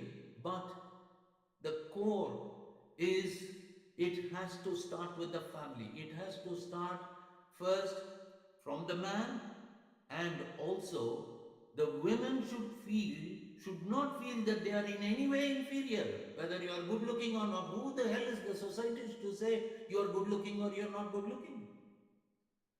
God has made us. I mean, at least I believe in that. I don't know about you guys, but we have been made in this world to sort of understand that there is a responsibility, and both the genders should coexist. Not only that, what man has to realize is how much of mental trauma women go through. All the working women or teachers or doctors or lawyers, they might not be voicing what they are going through, because every now and then, if it is at home, they have to get the approval of the husbands, they have to get the approval of the brothers. When you go for work, if you're a doctor, your senior, he's a man, he has to approve, he has to give you cases, he has to send, and you start, somewhere, even women, they start thinking that, yeah, he's a good man, yeah, I mean, he's giving all sorts of things. No way. Do not fall for such things. Because long back, I was in the printing line, now I'm in the media line. I'm a voiceover and dubbing artist, a model and an actor and a script writer. Long back, I used to tell my friends, you know what, how women can come up. Women should first start thinking. I mean, on a humorous note, I'm saying that men are like umbrellas and necessary nuisance. It's very tough when it's raining. Whether it is not raining, also, you take an umbrella. It is actually very irritating. I don't know about you guys, but I'm always felt taking an umbrella. It is a necessary nuisance. So I thought that every woman should think, yes, he's there, but he's a necessary nuisance, so I accept it. This is what my message will be to you. I don't know what men are going to think about me, but I'm not bothered, because I don't even care what men think or what women think. I live for myself, and that is what I feel, that this particular meeting or panel discussion, above all this, we have to follow this in our families. Unless we follow that, I've always used to uh, tell my daughter and my son that you respect him, he respects you, irrespective of whatever is going on in the society. This is the family. There are four people. I used to tell my son, please respect your sister. I used to tell her also, my daughter, please respect him. You might have difference of opinion. That's fine. There's no problem about it. But it has to be dealt with properly. It has to be dealt with on a daily basis. Everybody should feel from within. And also, I'm of the opinion, respecting the twilight gender, respecting the third generation, the third gender. I feel that, particularly in movies, the way they are brought into certain scenes, I'm totally against it. Dr. Saraswati, you asked me whether I have any, can voice my opinion. I cannot voice my, I'm nobody there. They just bring some, third gender people, and they are made to dance, they are made to clap, and everybody's laughing at it. What is there to laugh? It was not their choice. It so happened. And granting that it was their choice, why not? Everybody has a right to do whatever he or she wants to do. I mean, recently I saw one movie called Darbar, in which there's a scene, there's a song, and Rajinikanth and women are also there, and there are the third gender. Why they had to bring one third gender people? Not necessary at all. This is uh, this is my cry which I am sharing with you. I feel very bad. I feel really bad.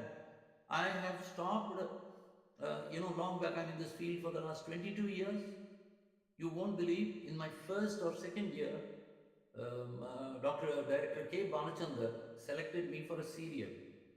I did not know. I went there for the screen test, and immediately the director and K. Balachandra said that, yeah, you are there. You are the hero of this serial and all this. I said, oh, it's a serial? I'm sorry, I don't want to act.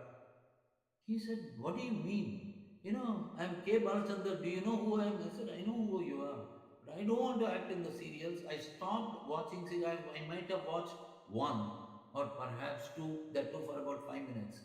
The mother-in-law hitting the daughter-in-law, and the husband hitting the wife, and then another, there is a Stepney person.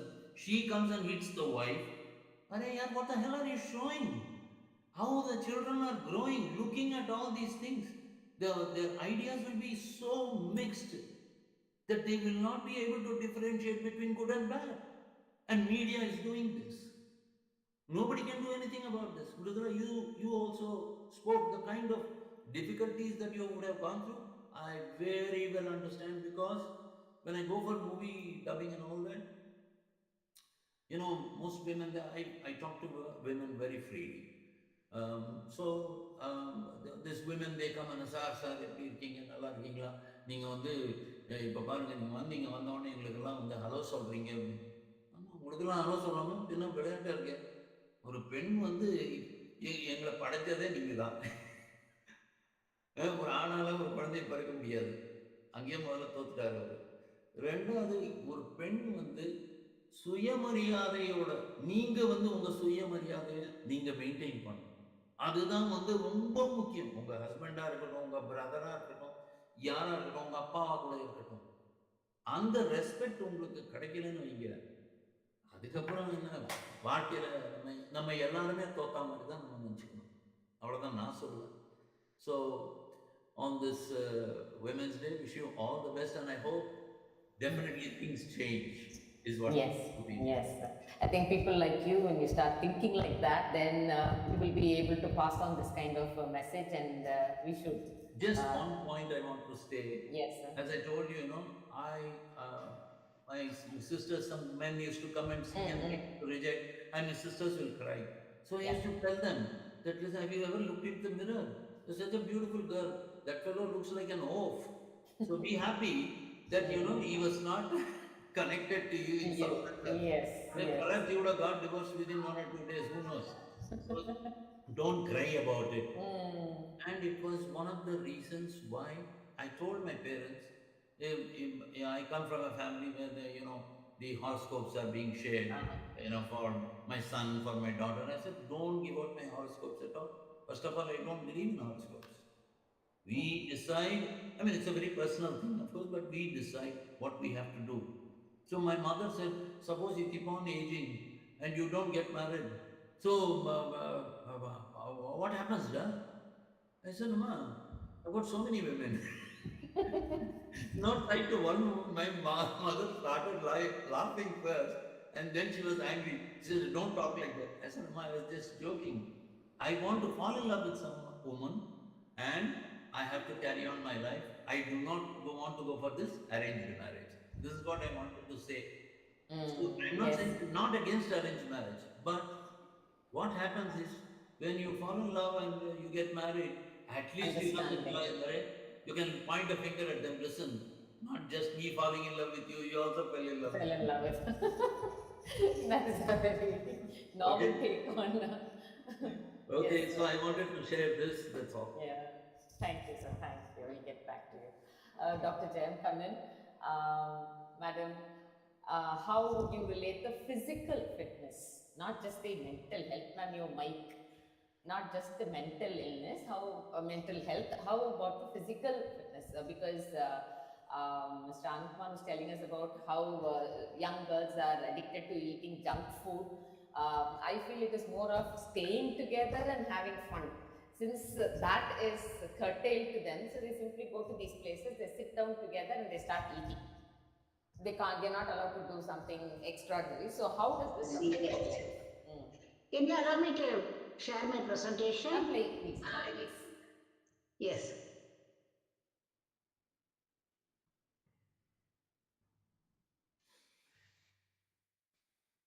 I'm not able to share it. Where does it come? Share screen, where does it come here in this? At the bottom, there's an arrow, ma'am. You click on that.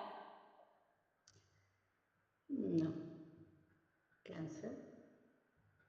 Which one? Next to that red phone sign. Yes. Then there is an arrow inside a square. You click on that. No. Yes, that is what I click. A tab or a window?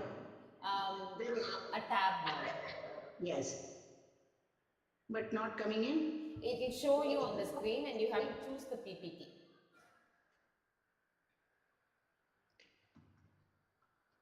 Oh, it's not coming. Then maybe try the window, ma'am. Click that again. It will ask for a tab or window. Choose the window and see if it opens. Okay, probably. This one I'm more used to this thing. Zoom. Okay. So I'll go for it. Yeah. Okay. Window comes.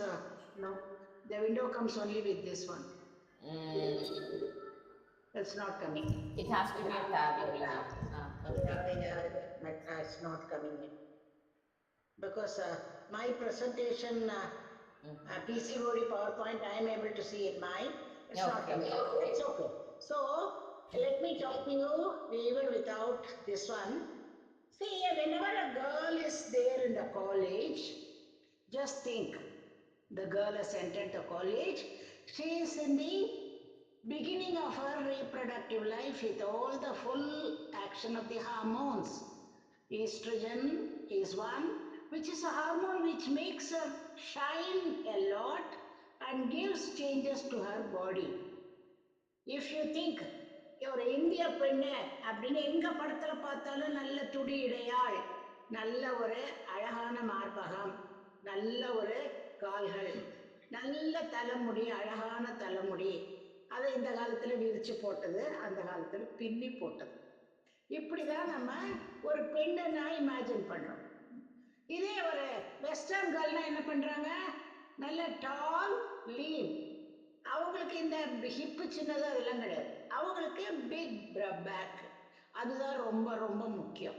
In fact இந்த வருஷம் வந்து பிரேசில்ல அந்த மாதிரி ஒரு கேர்ளுக்கு இதை கிடைச்சு, award கிடைச்சு, அவ வந்து அவளோட பேக்கை வந்து இன்சூர் பண்ணியிருக்கலாம் மில்லியன்ஸ் ஆஃப் டாலர்ஸ். இப்படி எல்லாம் வந்து வாழ்க்கையில போயிட்டு இருக்கிற போது நம்ம காலேஜுக்கு வர்ற பெண்களை நீ வந்து உன்னோட ட்ரெஸ் எப்படி இருக்குன்னு பார்க்காதே, உன்னோட முகத்தை பார்க்காதே, உன் உடம்ப பார்க்காதே, நீ படிப்பை மட்டும் பாருன்னு சொன்னா பிடிக்கலை. எனக்கு என்னோட உடம்பு வேணும், என்னோட அழகு வேணும், நான் பாக்கி பேரோட கம்பேரிட்டிவா இருக்கணும். ஒரு ஒல்லியா ஒரு பொண்ணு போனா நல்ல, அந்த காலத்துல சிம்ரன் சொல்லுவாங்க, இந்த காலத்துல யார சொல்றாங்கன்னு தெரியல, ஐஸ்வர்யான்னு போனது டிக்கெட் சொன்னாங்க, இந்த டிக்கெட் யாருன்னு எனக்கு தெரியல.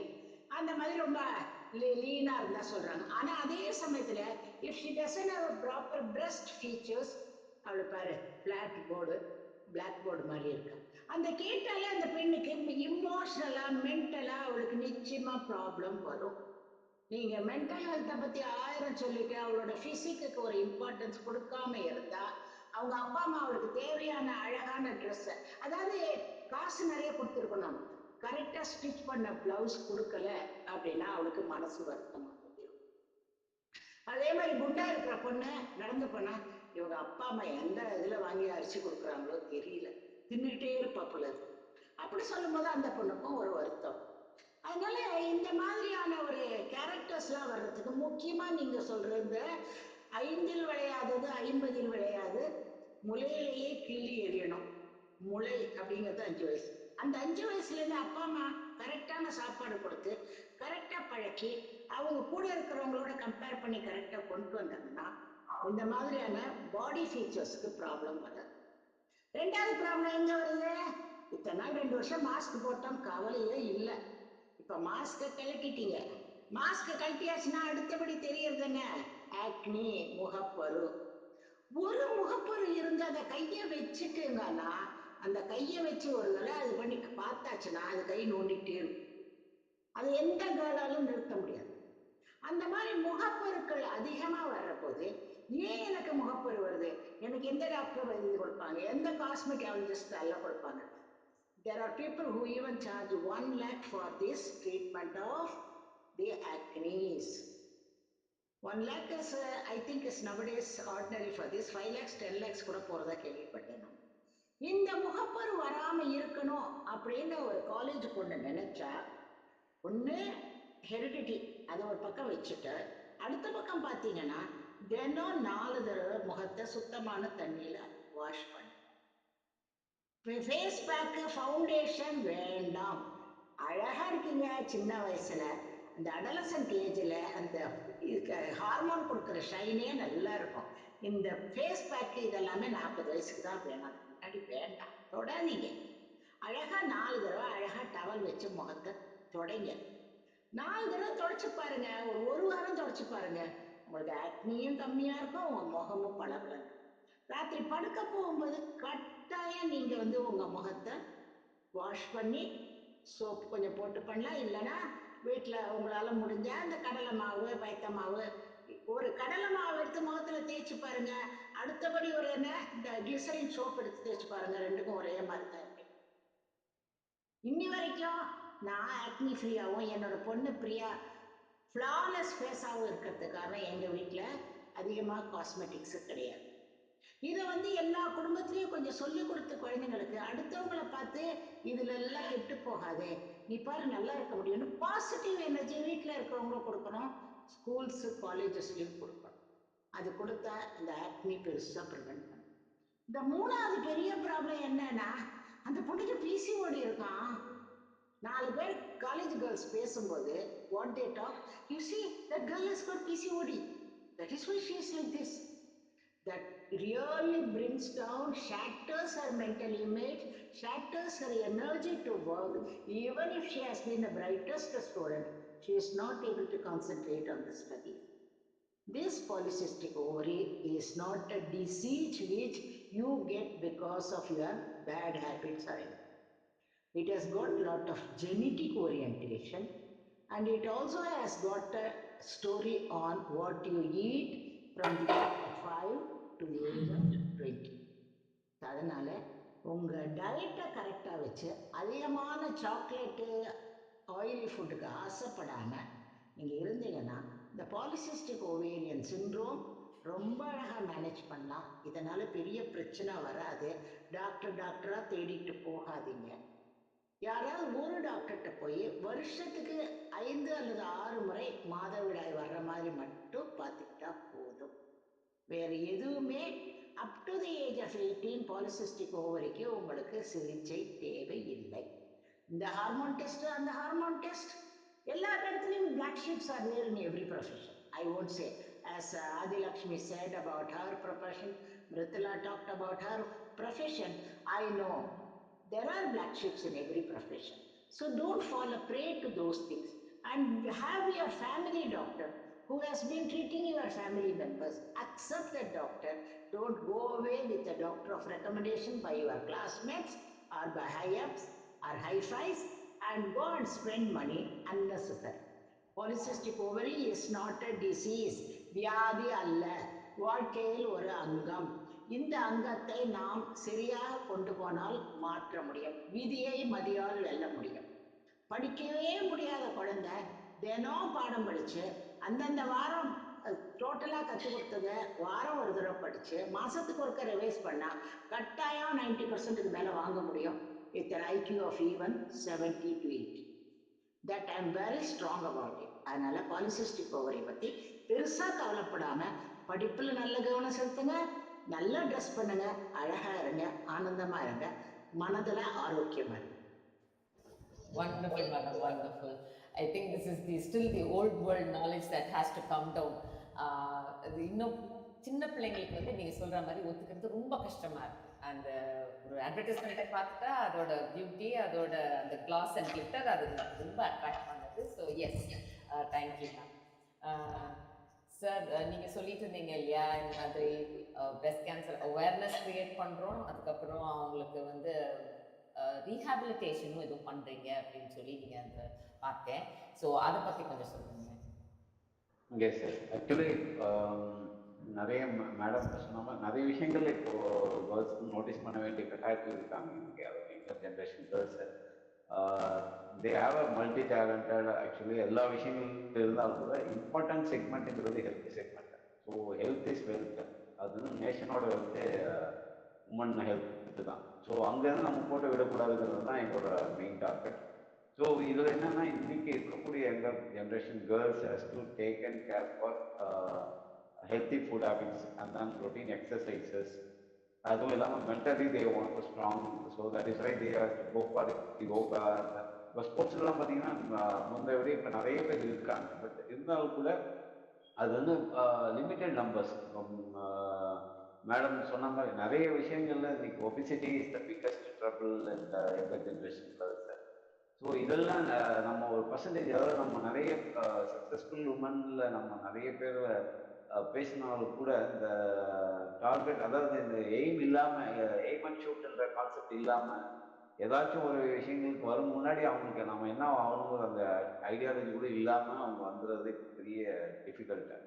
ஸோ அதே தான் எல்லா இடத்துலையும் அவங்களுக்கு ஃபாலோ ஆகுது. So it's not only the career, it's food இம்பார்ட்டண்ட்டாக போகுது.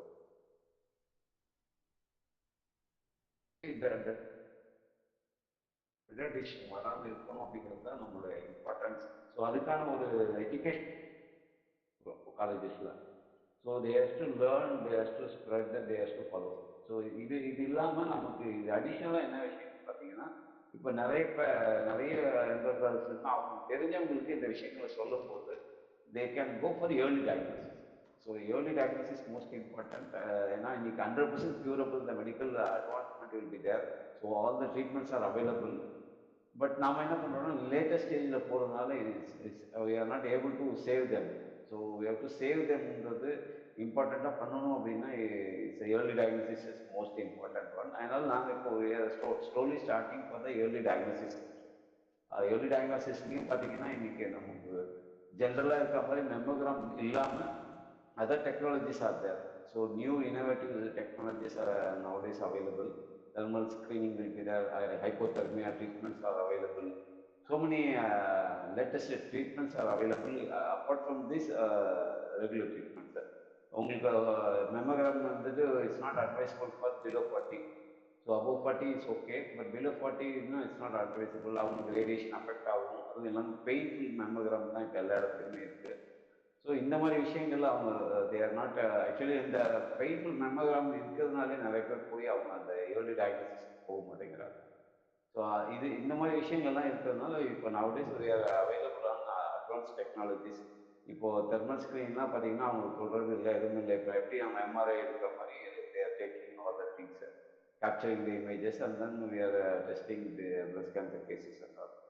So fitness is most important for the younger generation girls. So அவங்களுக்கு ஃபிட்னஸ்லேயே உங்களுக்கு 50% அவங்களுக்கு அந்த ஸ்டெமினா வந்துட்டு ரொட்டீன் எக்ஸசைஸ்லையும் யோகாலையும் உங்களுக்கு நிறைய விஷயங்கள் அவங்களுக்கு கிடைச்சிருது. So they want to become a stronger woman and then they want to achieve சம்திங்னா பேசிக்காக சோறு இல்லாமல் சித்திரம் வரைய முடியாத மாதிரி they need a basic things. So health is first priority. So அவங்க என்ன படித்தாலுமே சரி இந்த ப்ராக்டிசஸ்ங்கிறது parallel track. It's not a separate one. We are not having time and all அந்த மாதிரிலாம் சொல்லாமல் it's a parallel thing only. It's not a different one. So we have to take regular routine exercise, routine meditation or yoga practices. Anything, it has to be best one. அதே மாதிரி இன்னைக்கு நான் last time சொல்லும் ஒரு important point I forgot that one. So the water, most of the girls doesn't take much water. That is also nowadays a very important one. Actually பார்த்தீங்கன்னா அவங்களுக்கு water நிறைய consume பண்ணணும். அட்லீஸ்ட் 5 லிட்டர் வாட்டராவது உங்களுக்கு per day they has to consume. அப்போ தான் உங்களுக்கு தேவையான pure oxygen they will get. ஏன்னா நிறைய பேர் என்னன்னா தண்ணி எது குடிக்கணுமே தெரியாமல் இருப்பாங்க. So H2O will be the pure oxygen will be there in the water. So that oxygen only driver for our blood circulation. So நம்ம பிளட் சர்க்குலேஷன் நம்ம உடம்புல நல்லா வேணும்னா we need a pure oxygen.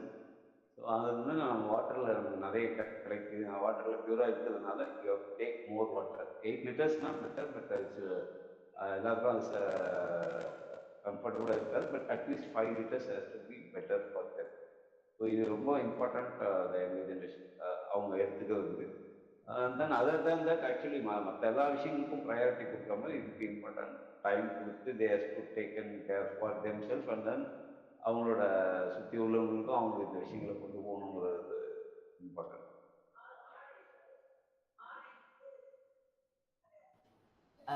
Madam Srilatha, நீங்க வந்து one லைன்ல பிள்ளைங்களுக்கு வந்து இந்த gender sensitisation, physical health, mental health இதை எல்லாத்தையும் ஒன்னா சேர்ந்து ஒன் லைன்ல சொல்ல முடியுமா? என்ன சொல்லுவீங்க ma'am?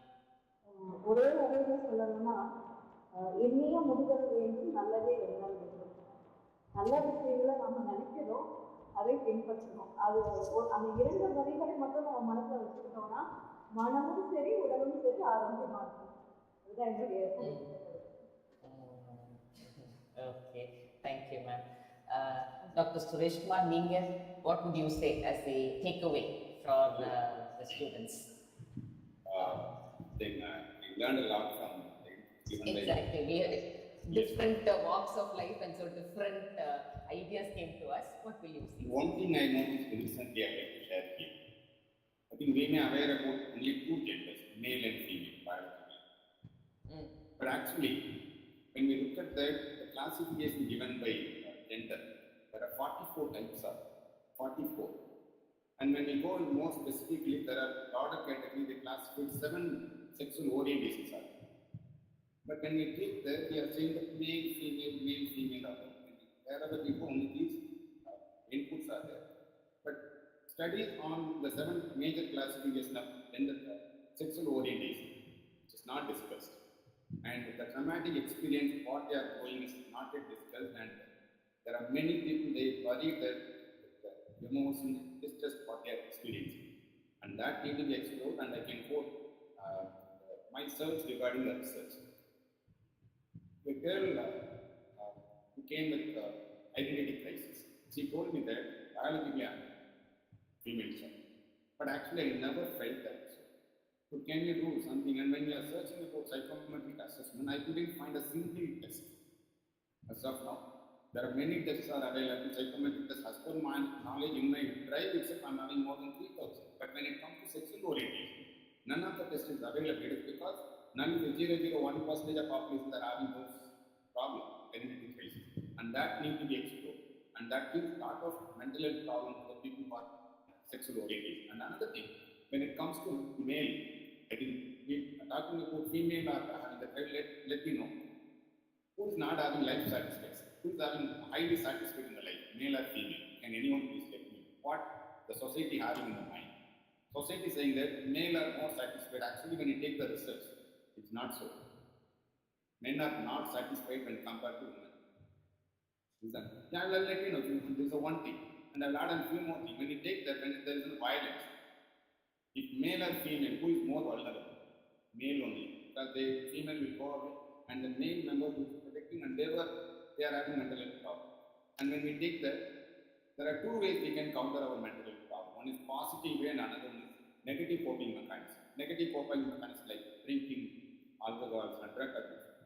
Count the number of people who are involved for short-term mental health problem. Male are taking that negative coping mechanism. And when we take the number of people who were in the jail, and it is 80% of men. 80% of men. We are saying that whether male, female or not, any mistakes. With that, I can start. And final input, the final input, we are using that every day. We are using the word, like Ennambol Varthi. So the word what we are using, that will be us. Regarding our mental health. And there are many of us, civilized society saying that we have to use proper word in a different forum. And they will not ask you, don't use unhealthy words or abusive words in front of others. Actually, cursing words help the person to come out from the pain. And the studies, one more, the final finding I'm saying here, when it comes to male and female, who is using more abusive words? We all say that only male. You can go to the research. The cursing word more frequently used by female. It is because it is a defense mechanism to cope the stress, the pain what they are encountering. It is not known that they will not come in the street and they will say about it. They will be there inside it is going on. With that, I can stop here. I think it's a lovely topic. And at the end, I would like to say my greeting to all the wonderful women here. Happy Women's Day. And thank you so much for that amazing opportunity. I think a lot of takeaways. Thank you so much. Thank you. Thank you, sir. Thank you. So, Mridula ma'am and Bhagyam ma'am, your final takeaway, what will it be? One line that you would like to tell the students on this Women's Day, your personal trials, your personal triumphs, how you managed to break the glass ceiling and how you have reached where you have reached.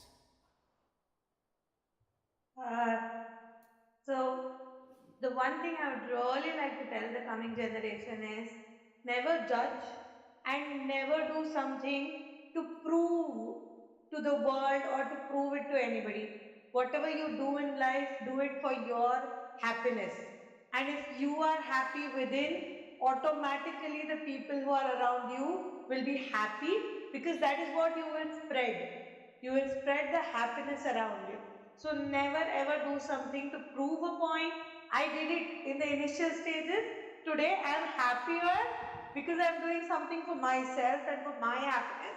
And secondly, never judge anybody immaterial of what it is, because you really don't know what the opposite person is in what situation.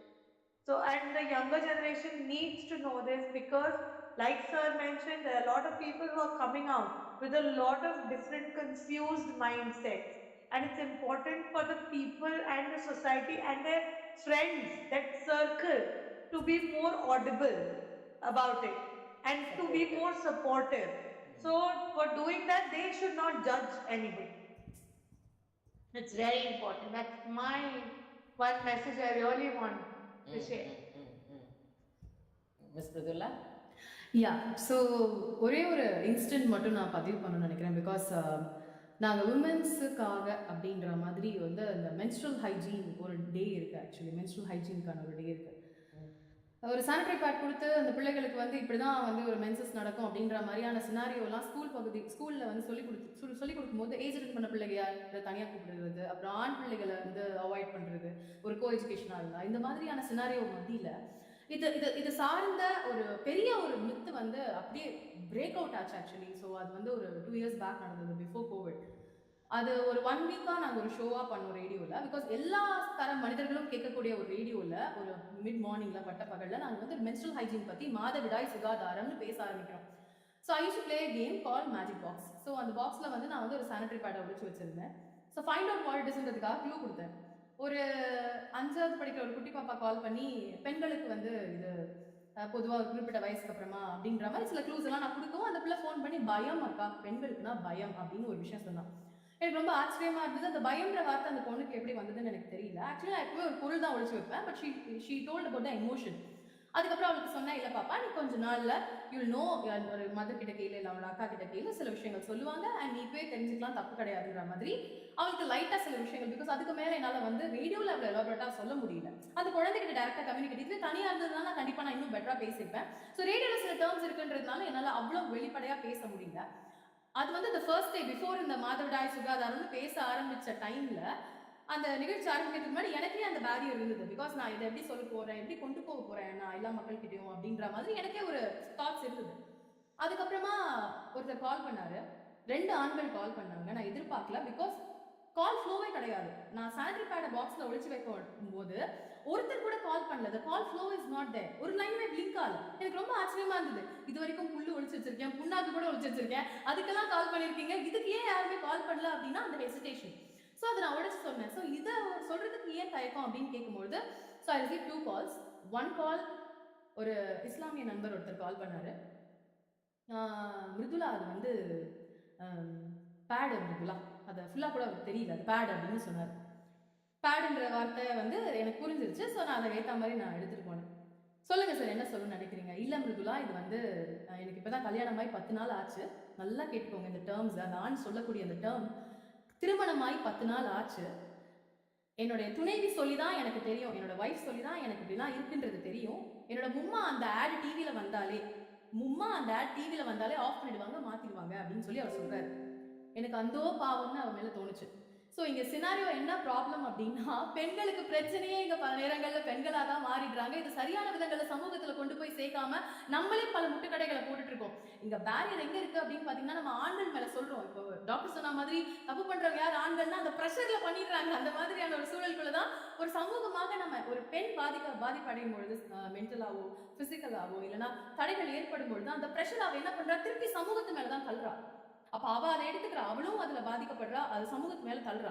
So இப்படி தான் நான் அதை வந்து பார்க்க ஆரம்பித்தேன். அதுக்கப்புறமா இன்னொரு person immediately call me to save என்னோட தாட்ஸ். ஐயோ இப்படி தான் ஆண்கள் இருக்காங்களா அப்படின்னு பார்க்கும்பொழுது ஒரு ஐடி பர்சன் கால் பண்ணி என்னோட ஃப்ரெண்டு, என்னோட ஒர்க் பண்ணுற ஒரு பொண்ணு ஒரு மாதிரி உட்காந்துருந்தா. Because she couldn't able to walk so long and get the sanitary pads. So நான் கேட்டேன் நீட் எனி ஹெல்ப் அப்படின்னு சொல்லி நான் சானிடரி பேட் வாங்கிட்டு வந்து அவகிட்ட கொடுத்தேன். இத்தனைக்கும் அவரோட ஒர்க் பண்ணுற அலுவலகத்தில் பணி செய்யக்கூடிய ஒரு பெண், ஒரு தோழின்னு வச்சுக்கோங்களேன். So they didn't share a big bond. But அந்த பொண்ணு உட்காந்துருக்க சூழ்நிலையை புரிஞ்சுட்டு ஒரு ஆண் அந்த இடத்துல சப்போர்ட் பண்ணுறான். இங்கே பிரச்சனை ஆண் கிடையாது, இங்கே இருக்கக்கூடிய நம்மளோட தாட்ஸ் தான். ஸோ ப்ளீஸ் அதை வந்து ஆணோ பெண்ணோ அப்படின்ற அந்த பாகுபாடுலாம் கிடையாது.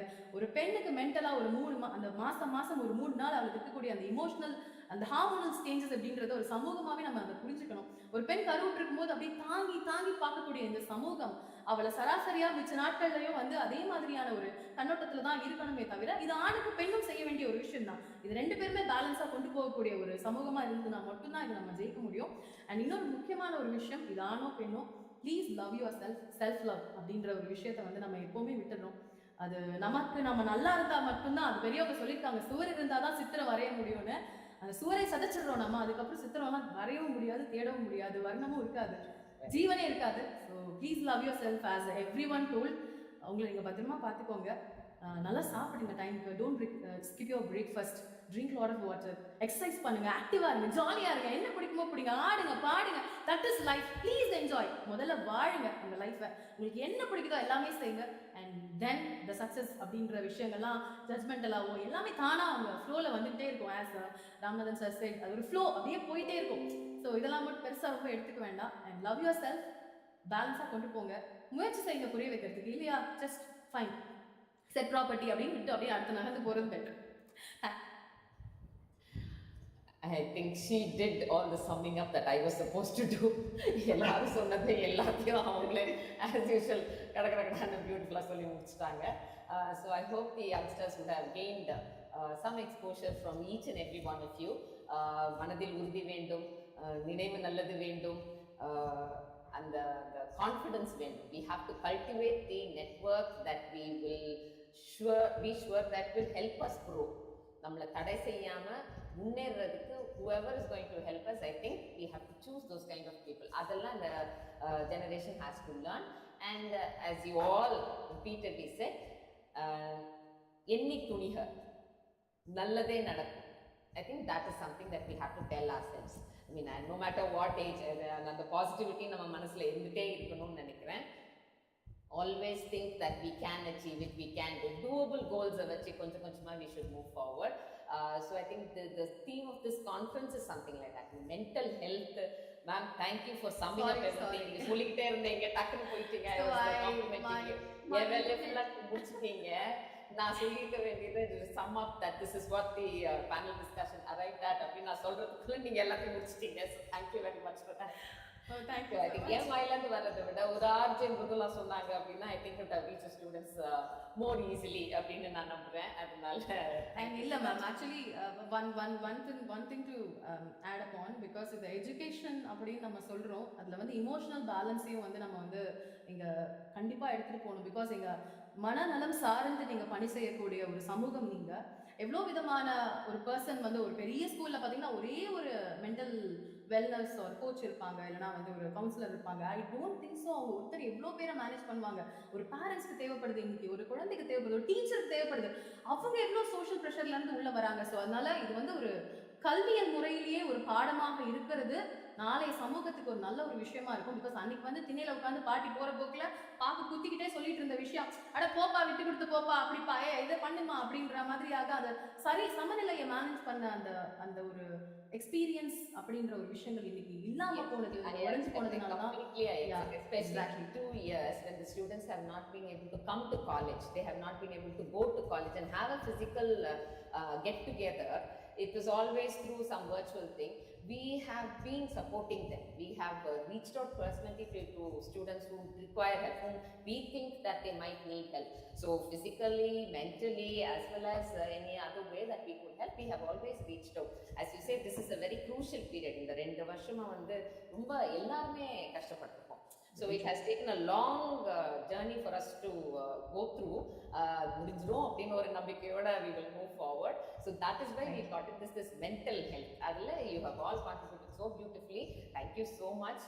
I think this is the takeaway that we want to give the students.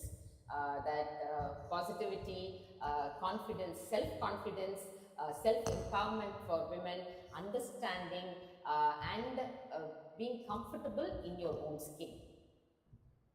இதுதான் I feel that I have understood from this panel discussion. Thank you each and every one of you for having taken the time and shared your thoughts with us. I am very, very grateful for everything that you have said. Thank you so much. Thank you so much. Thank you. Thank you. Thank you very much. Thank you. Thank you everyone. Thank you.